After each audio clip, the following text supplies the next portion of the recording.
Το χέρι σου στον άλλον δώσε, το φόβο τελείως διώξε.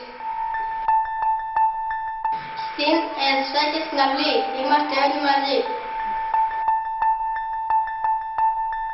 Αγκάλιασε κάθε μαθητή, κάνει τη ζωή σου πιο καλή. Σαν ομάδα λειτουργούμε χωρίς φόβο δημιουργούμε. Στη σχολική μας κοινωνία δεν χωράει καθόλου βία. Φίλοι είμαστε όλοι, το σχολείο μας περιβόλει. Δεύτερο δημοτικό